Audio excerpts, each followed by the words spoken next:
Was there any moment where you felt like something could go wrong? Let's say the Patagonia stuff that we did, like see like all the snow and ice like sticking to the wall.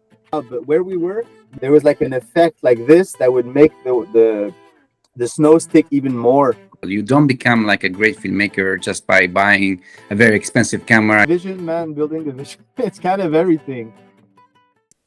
If you're trying to get your short film distributed, it's almost impossible. And that's why we decided to create ELEVI. ELEVI is a platform that is dedicated to the filmmakers, the athletes, and all the people that are behind some of the best shorts about sports, adventure, nature.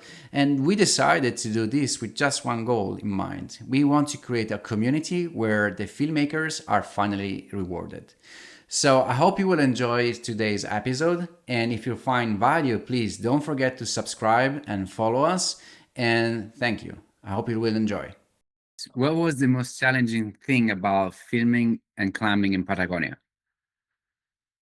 Well, I think the most challenging thing was basically finding the time to film, because like all the cool climbing stuff um, requires like some type of rigging to have like filming from the top or the side, or it's like more complex ways of filming that are not like you can't do it on your first, like when you go for your first lead or something, because the rope is just not rigged. And you don't honestly, I didn't care much about filming it. I just wanted to get the pitch done. I just wanted to climb it well and not have to focus on like, oh, is the camera good or anything. So really the main focus was the climbing itself.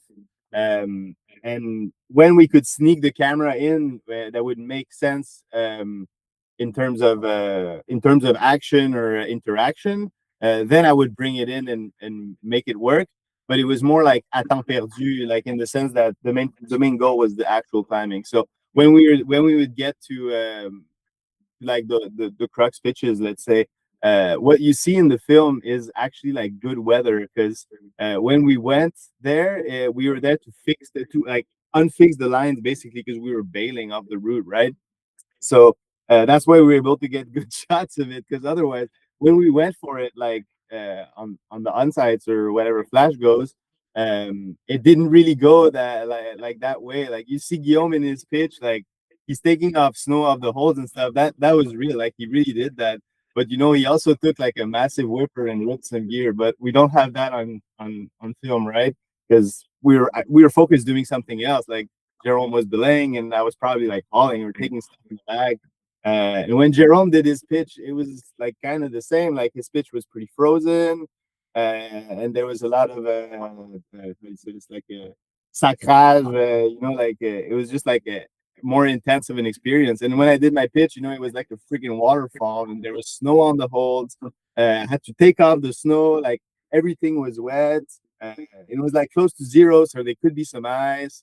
It's like tiny gear. It's like spicy-ish, and then I fell basically like close to the end of that pitch, but your feet were skating on the water. Which when you see the shots in the film, well, there's no water there, because I mean we just went back while we were cleaning the line, like à temps perdu, to we just got the shot at the same time.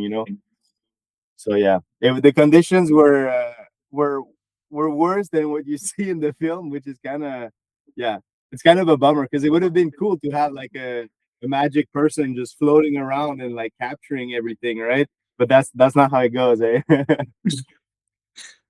Well, I guess, I mean, you need to have a certain level of experience to both thinking about climbing and then filming. So, like, you have a background already in cinematography and filmmaking. So, this was not your first time filming and rock climbing together, right?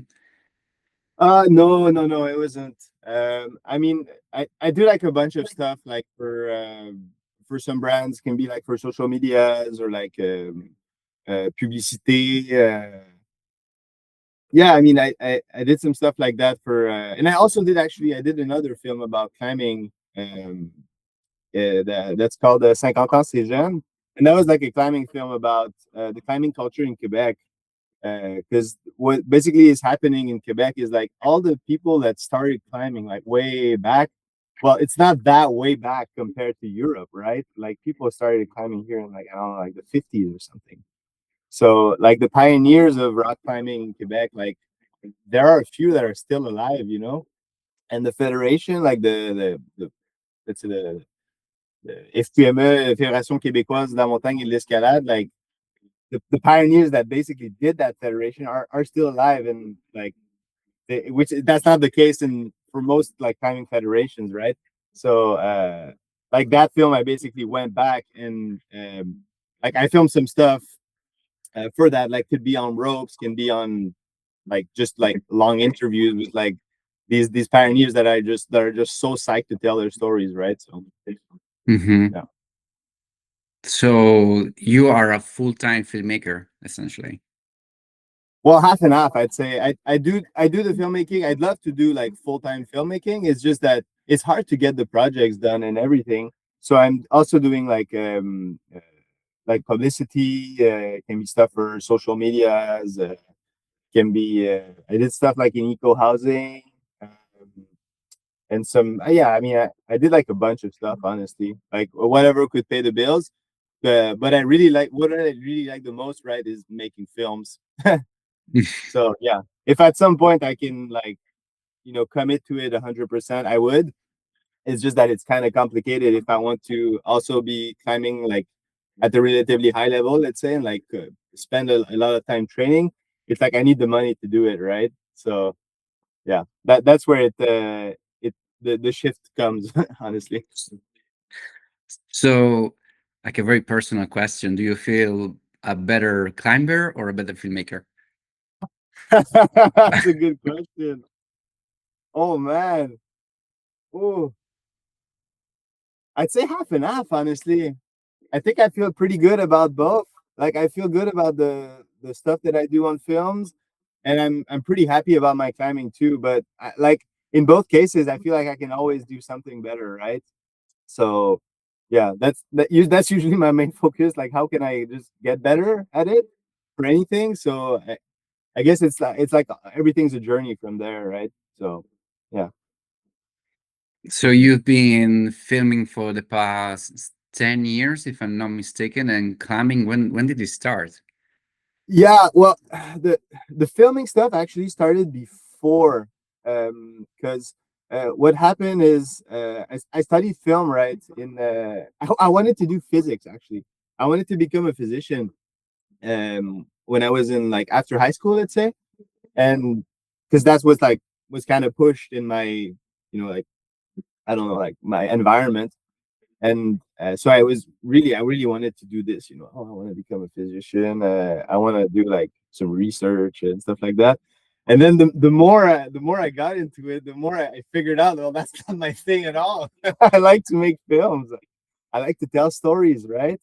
I like to film stuff, like to I don't know, like rewatch the same clip over and over, like obsess over it, like look at the little details and all that stuff. Like I'm more like I'm ADHD as fuck, like I just I can obsess about anything. So when I started studying like filmmaking, I did that in CJEB, and then I went to university also for it. But when I was in university, I was already working like basically like taking contracts and like working for TV shows and stuff like that. But it was always stuff about like related to nature, wildlife, and stuff like that. Like I did some wildlife cinematography for a TV show where I would film birds. So I'd be like with long lenses all day for seasons, and then I also did like some stuff for whales, like for protection of whales, research on whales. I filmed like underwater for I did like a sort of short film where I would film underwater. So I would go like all over the place to film nature and to show it in different ways, right? Whether it's like to protect it like directly, to take action, or just like to show it in a way that makes you like kind of understand that it's important, right? So Do you recall when was the moment that something clicked? Like, were you holding a camera? Were you like talking with somebody who actually inspired you into filmmaking? Were you watching a documentary? What happened? Honestly, it's pretty funny because I don't watch much stuff. I'm not much of a. I'm not like a cinephile, you know. Like I have all these friends that are they're so good with like knowing like the different films and like they know so much about the like the film culture and stuff. Like the only thing I really know about the film culture is like the stuff that we saw in school, you know, like the old masters basically, and all the rest. I don't watch that much content, that many films. So, attends, say that question again. Sorry, Uh, sorry. can you say the question again? I was Oh, taking notes. yeah. I mean, if you if you recall, what was the moment that something clicked in you? Like, were you holding a camera that like inspired you to Yeah. become like a more like evolve more into becoming like a filmmaker? Oh yeah, right. Yeah. Oh, I think that the first time that I figured that out was I went on a trip with my dad actually in Chile because I'm half Chilean, right? So my father's from there, like more from the south of Chile. So what we did is we went together like cycling basically. Like we did like a bunch of cycling, some hiking, whatever together in that country. And for me, it was the first time that I went to Chile with my dad like this, and I would spend a bunch of time like just the two of us, and all the new things that I would see. Uh, I wanted to catch it, like to remember it, right? So it was like I think what really got my attention in like filming and stuff is like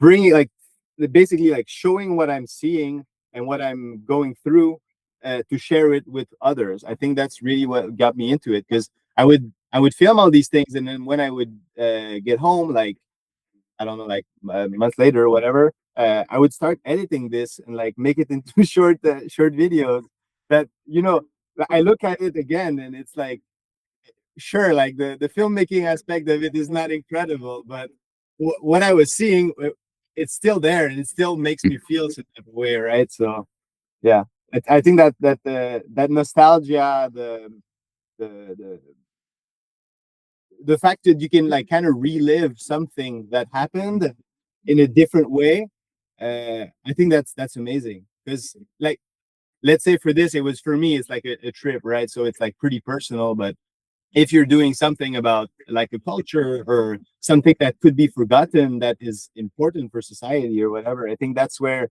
um, it can kind of like be like very important. Let's say like the filmmaking and stuff.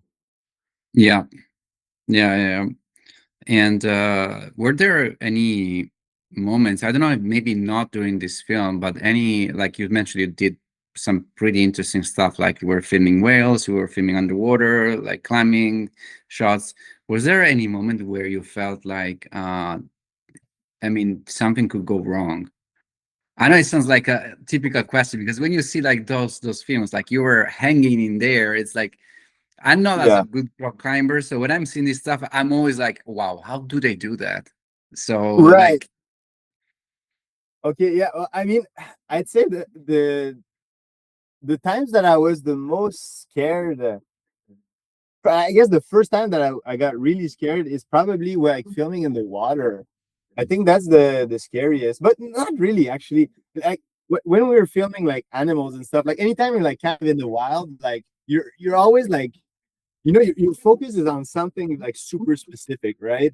So everything that's going around you, like if there's a bear, if there's like any form of danger, like like I'm kind of aware, but you're not like that much, right? So I feel like I probably got some close calls without even knowing it, like because we go in those places, like we're kind of silent, and maybe there was a bear or something like behind me. It's just that I didn't even feel the danger, like because you just go in all those wild places. But I guess the time that I was personally like really scared is probably like filming surf, like actually it was just surfing, because I'm not like used to water, let's say, as much as I am like doing stuff on land, let's say. So sometimes you just get like in river surfing, like there's just these sinkholes that basically bring you down under the water, and you're not really sure when you're gonna get out, but you know you're gonna get out at some point, right? But you just don't know when. And sometimes, and what happened once is like I couldn't get my breath once. Like I didn't think about taking my breath because I just got scooped down like right away. And then I was like, oh fuck, what's going on? I didn't know, and I didn't catch my breath before doing it. And I was not exhausted, but I was not expecting it. And that got me scared because I was looking up and I'm like, well, I'm gonna have to get like to swing back there at some point. I just don't know when I'm gonna use my energy to do so because I just want to wait for the whirlpool basically to stop fucking spitting me down so I can swing back up. So I guess that was kind of scary. Um, and I guess in the like filming for, let's say, the Patagonia stuff that we did, like on the Torre Central, I think the moment I was the most scared, like filming, it's probably like when we were looking up from the portal edge, like we're resting on the ledges basically, and we look up and we see like all the snow and ice like sticking to the wall because that's like pretty specific to that part of the wall. I think is if you go on places where the wind hits it more, I think it probably clears it out. But where we were not like that much in the wind, so I bet like there was like an effect like this that would make the snow stick even more to the wall. I'm not sure about this, but that's sort of how it felt when we were there. So we're looking up, right, and we're filming this, and you see all the stuff that stick to the wall, and you know that at one point, like this is just gonna fall off, right? It's just when the sun is gonna hit it, it's just gonna fall on you. So I think that's where I got the most scared, because you look at it and you're like, well, what if like it sticks even more and it freezes more, and then you start like getting blocks of ice like the size of like this mate thing here, like on your head, on your portal edge. So I think that was kind of scary, at least to me, because I never had a situation like this. Uh, like ice climbing, there's ice that's gonna come down, but it's kind of not the same. Whereas this thing, you look at like tons of snow and ice, whatever. So I thought that was pretty scary. Um, It sounds like it is still dangerous what you're doing in a sense, like, or is it just my impression? Like, is it dangerous? And if it is, like, how can you manage like risk and fear and like understanding the surrounding? Like when you're filming your friends, you know, you in the back of your head, you might start thinking, oh, something might happen. How can you manage all of that? Well, I mean, I think what's mostly in my head when I'm taking out the camera is that I kind of know where I'm gonna be going.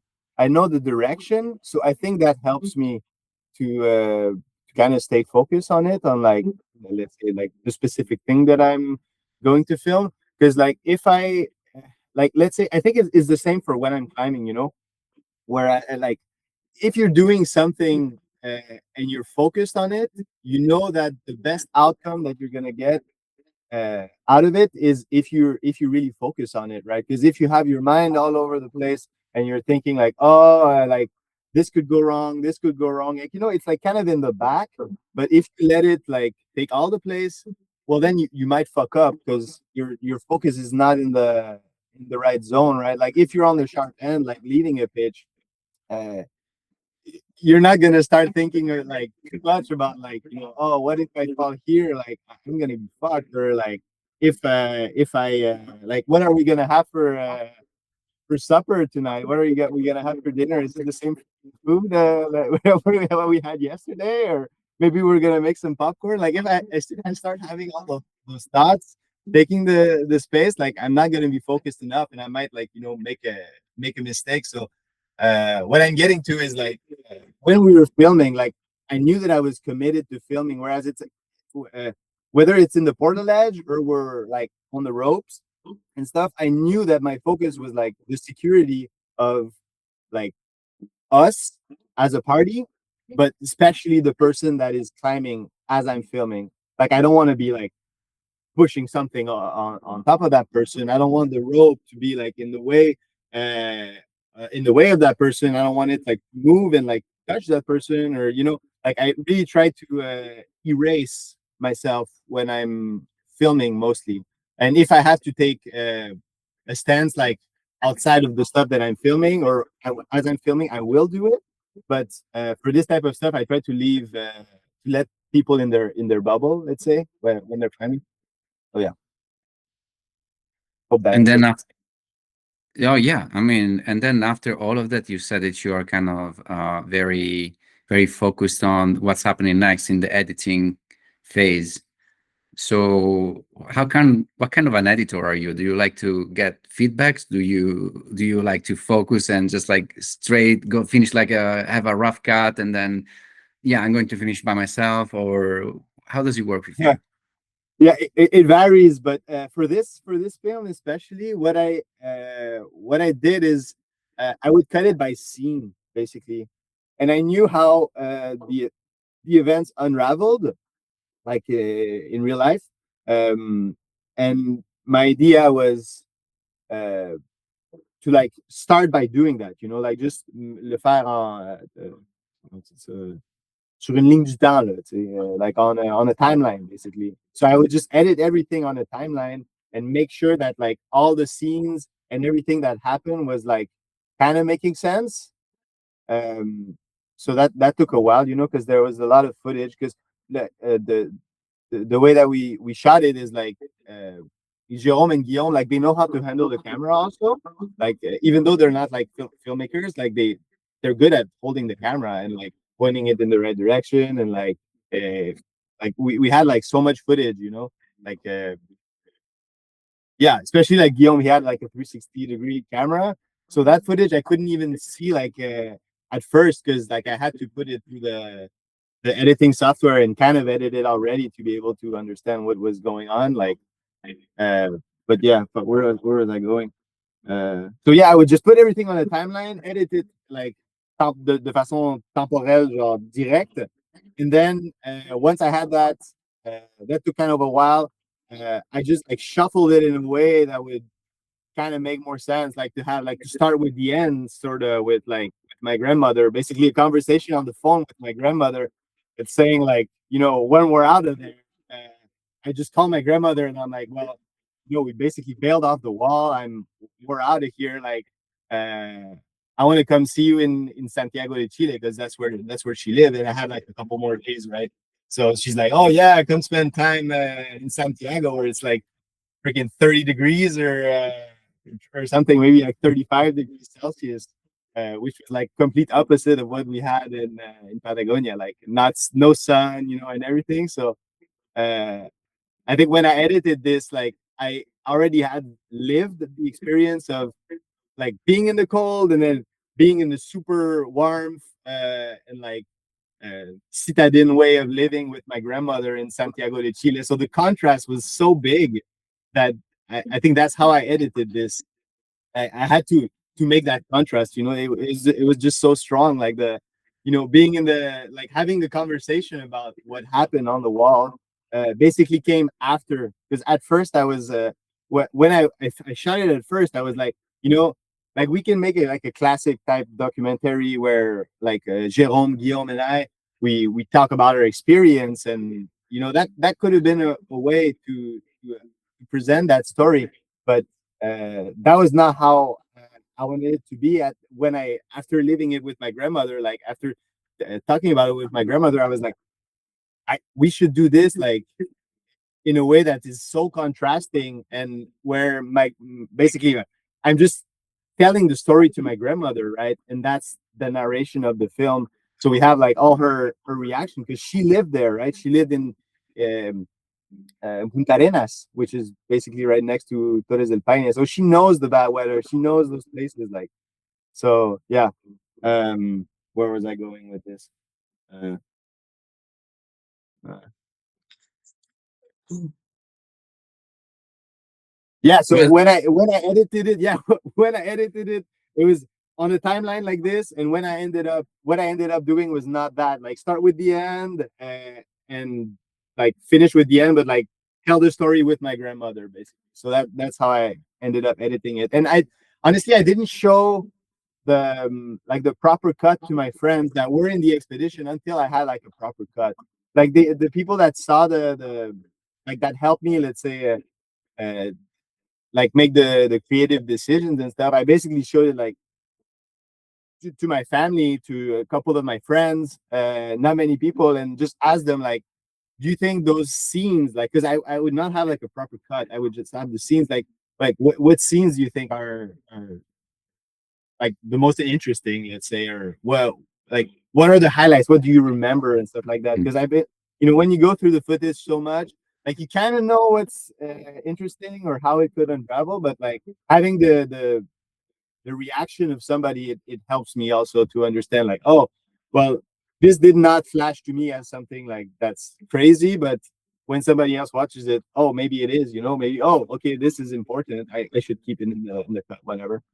What was the reaction of your grandmother watching the film? Oh, she thought it was pretty funny, honestly. Like she laughed a bunch because she had not seen um like that much footage. Like when I was telling her like what happened on the wall and stuff, like there was no edited footage. It was like right off the camera. So I would, which is the same camera that I was filming the interview with. So what I did is a little bit before the interview, right, before having that conversation, I showed her a couple clips like in the camera, like basically in the eye, looking at the camera, and and she was basically saying like it's horrible, like it's ridiculous. What are you doing up there? There's no point. And there's also my how do you say this? Well, her boyfriend basically, who he also did like some mountaineering stuff. Like he was also there, and he was like we chatted about it. So uh, yeah, I thought it was just very fun to have uh, like to basically have their reaction like before even showing them the film. They already saw some of the footage, right? But yeah, when my grandmother saw the film, she was pretty psyched. I mean, she was happy. I think she, I, I think she how do you say this, like Was she supportive of what you're yeah, doing, she's very, or she's very supportive. Yeah, yeah? yeah, supportive. I guess that's the word. She's very supportive. So yeah, she was just super psyched. Honestly, I think the film could have been absolute trash, and she would have been probably super psyched about it. So That that is cool. I mean, I was expecting like a grandmother to be very like, "Oh my God, what are you doing there? Why are you risking your life? I mean, this looks dangerous." I mean, you know, coming from my family, like Italian family, like they always say, "Oh, don't take too much risk and whatever." Like it yeah, sounds like your grandma, she's pretty relaxed. yeah. I mean, my because I think she was, yeah. I mean, after the fact, it was different also, because when I was on the expat, I bet she was probably not. She was probably scared, right?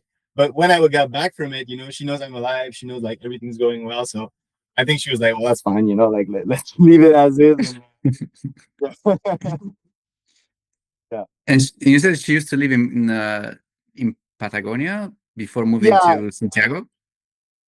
yeah. Well, now she lives in Santiago de Chile. But like my family is like more from southern Chile, and like my grandma lived with my dad in Punta Arenas.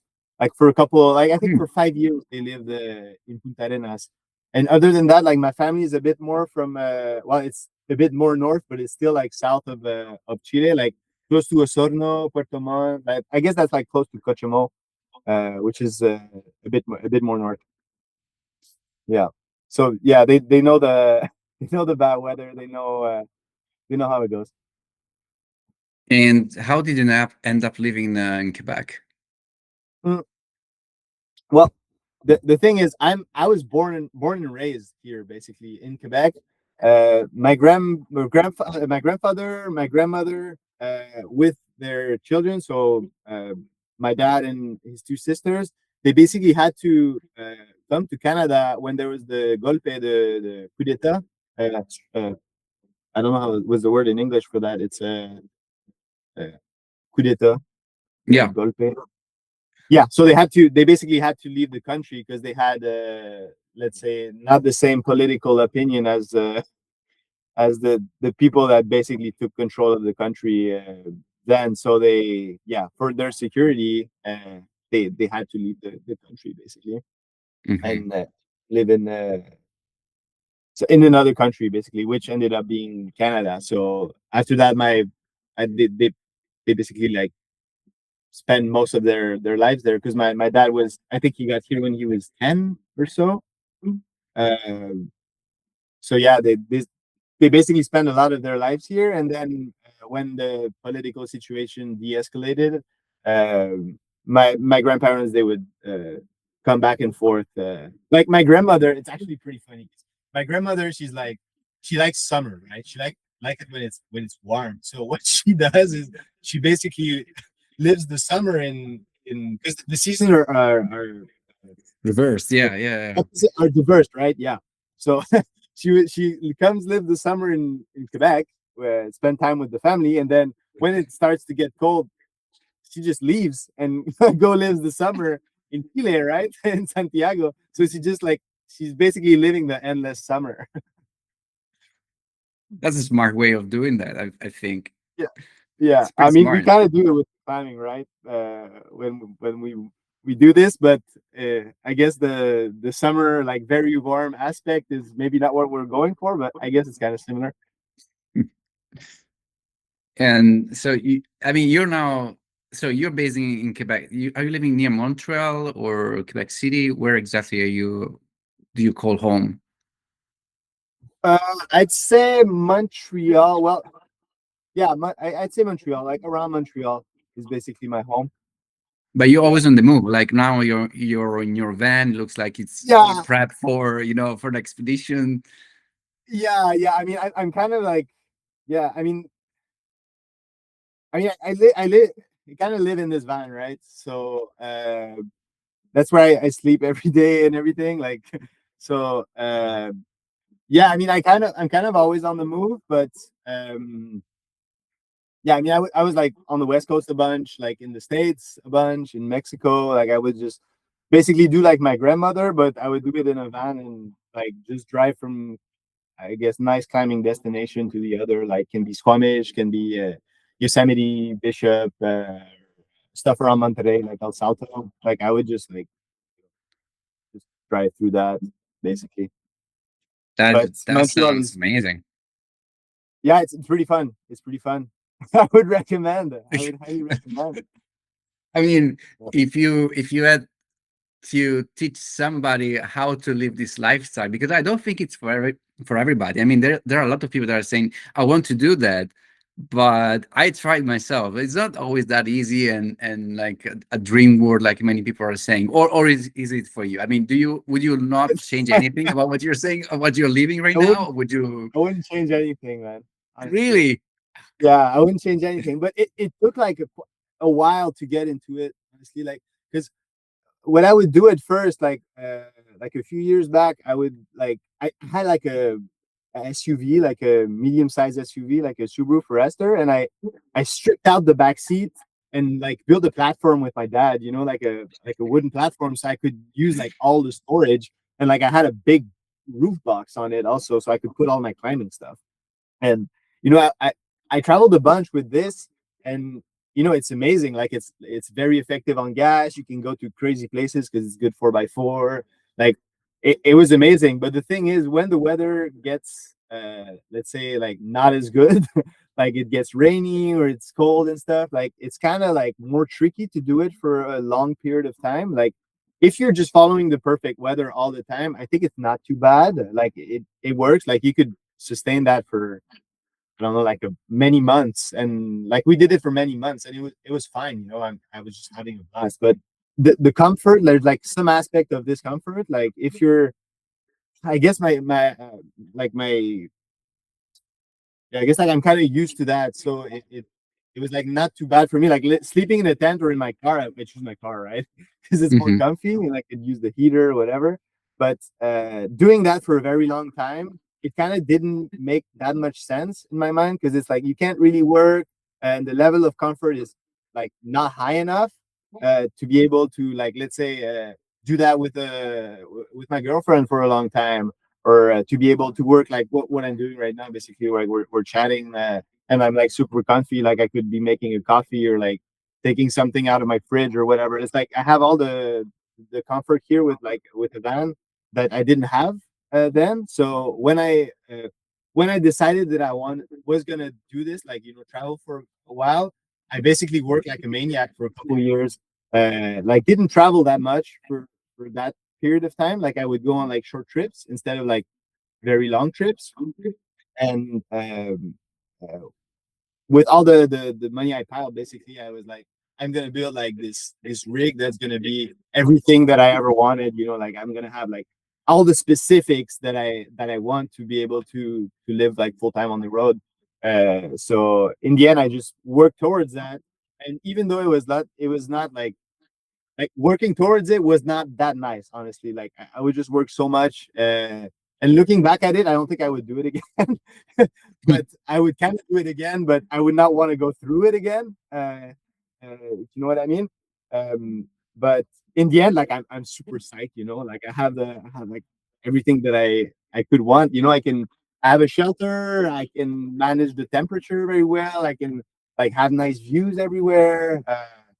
I have all my climbing gear with me so I can climb. The electrical stuff.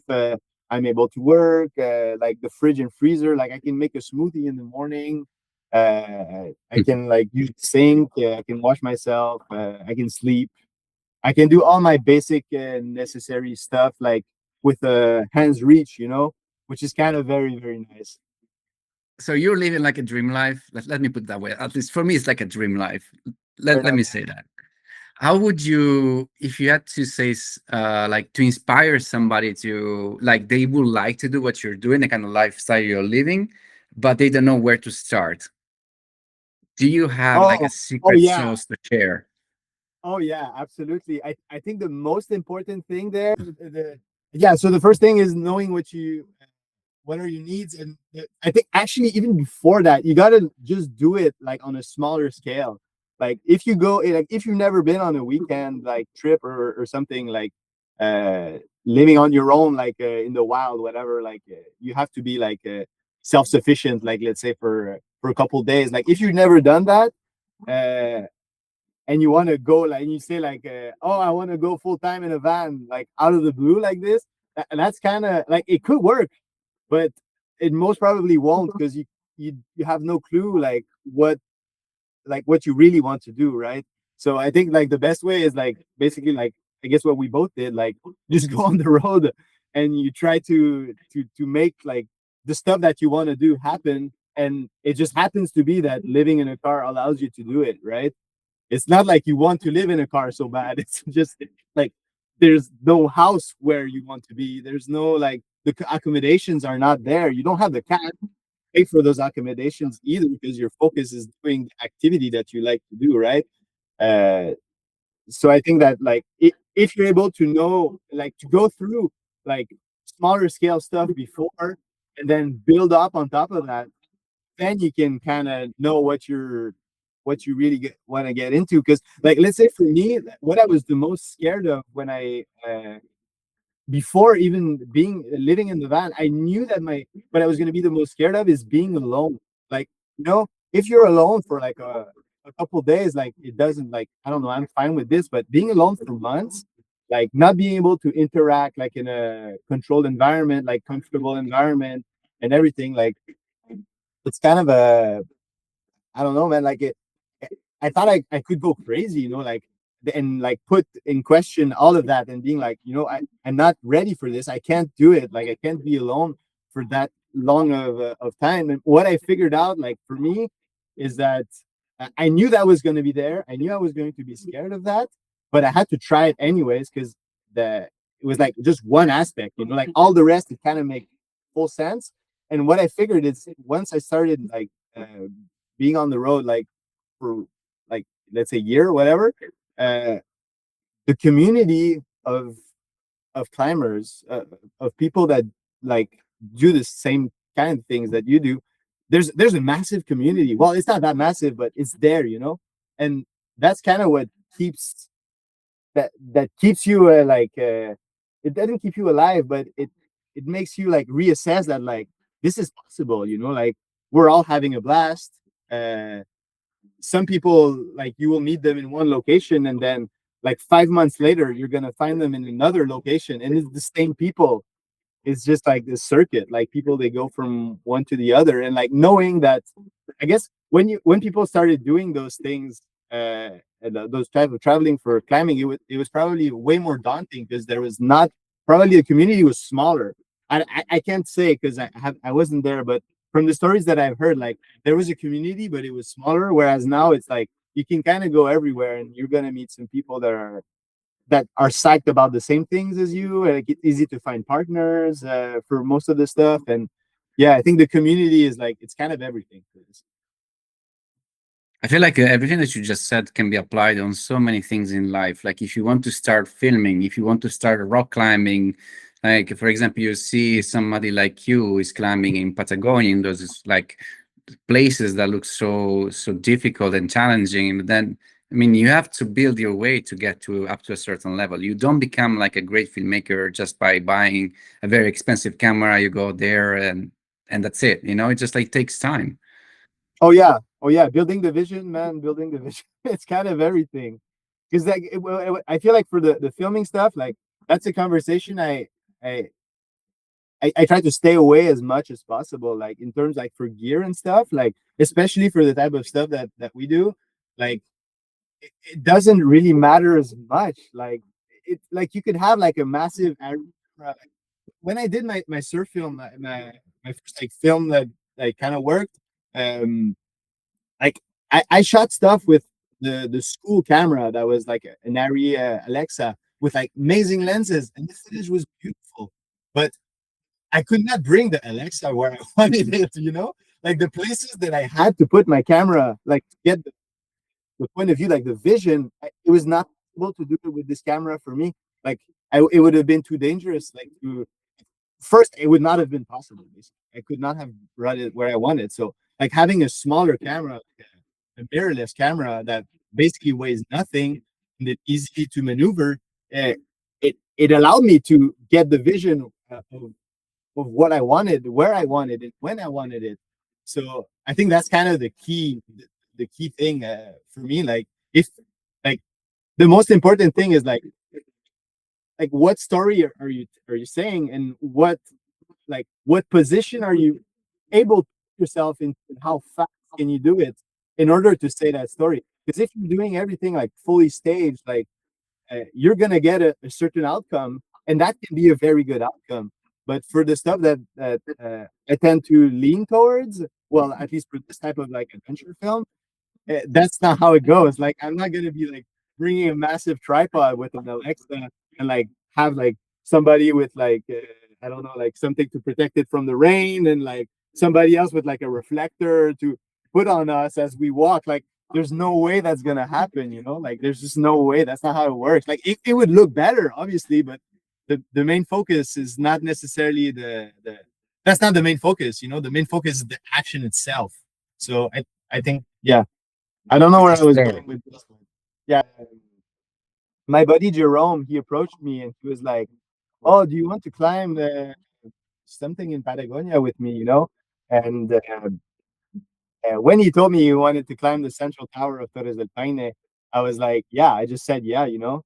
Like he was like, saying it in a way that's like very open, which is like, "Oh yeah, think about it. It's like something big, whatever. Like you should think about it." And I just said, "Yeah," right away because I knew I wanted to climb it. I knew I wanted to climb that tower, and especially like I had already been there in 2019, and I saw the tower, and I told myself, one day I'm gonna be, climbing that central tower, that east face, the massive like 1,300 meter wall. Like that's like the gnarliest wall ever.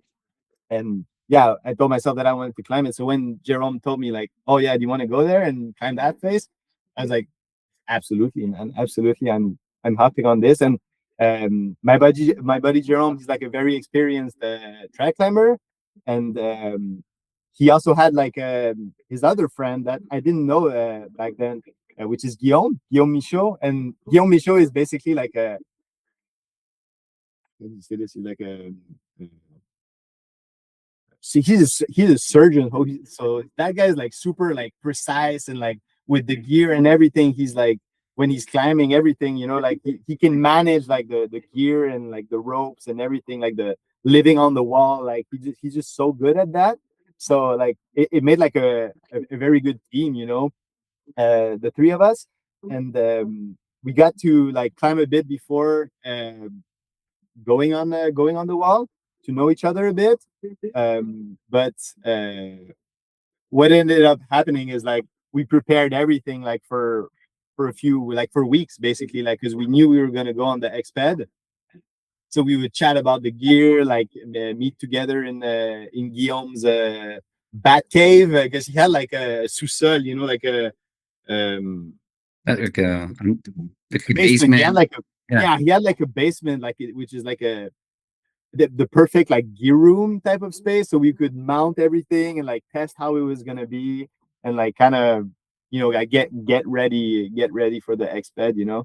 And when we ended up going and everything, um when we were on the wall, like we we were able to make everything flow like very well, like because we already knew ourselves a bit, like, each other a bit, but like being in those environments, it just makes you like uh go through like special moments, like let's say with Guillaume, like um on the first time that we went up the tower, like to give it a push, we had to make a like a it's like a improvised bivy, let's say. So we had to take out the Portland ledges like super fast because it just started like having like crazy weather with like storm, like massive storm, and uh, like there was we had to cuddle basically, him and I, because it was just so cold and like everything was wet.